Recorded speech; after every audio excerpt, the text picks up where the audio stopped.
बिस्मिल्लाहिर्रहमानिर्रहीम। आज हमारी एक एप्लीकेशन लगी हुई थी जस्टिस आमिर फारूक साहब के सामने। कुछ हमने दरख्वास्तें दी थी ट्रांसफ़र के लिए।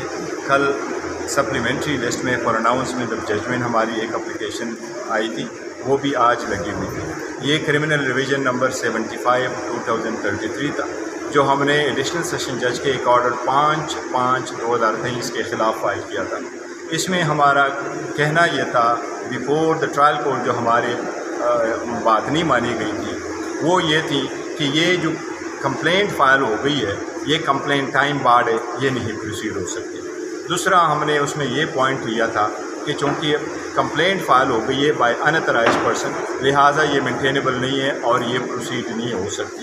अल्हम्दुलिल्लाह आज जजमेंट रिज़र्व थी, हाई कोर्ट ने जजमेंट अनाउंस कर दी। हमारी रिवीजन जो है वो अलाउ हो चुकी है। इसका मतलब ये है कि जो नीचे कंप्लेन एडिशनल सेशन जज हुमायूं दिलावर साहब के सामने पड़ा पेंडिंग था, जो इलेक्शन कमीशन ने अपने ऑर्डर के मुताबिक 21/10/2022 के मुताबिक फ़ाइल किया था, वो रेफरेंस ख़त्म हो गया क्योंकि वो मेंटेनेबल नहीं है और वो टाइम बार्ड है। अल्हम्दुलिल्लाह आज अल्लाह ताला ने हमें विक्ट्री दी है और पूरे कौम को मैं मुबारकबाद देता हूँ और PTI के हर वर्कर से अपील करता हूँ कि सजदा शुक्र करे और अल्लाह ताला के हुज़ूर 2 रकात नफ़ल अदा करें कि अल्लाह ताला ने हमें वो फ़तह दे दी जिसके लिए हमें गुज़श्ता 1 साल से कोशिश कर रहे थे कि ये हमें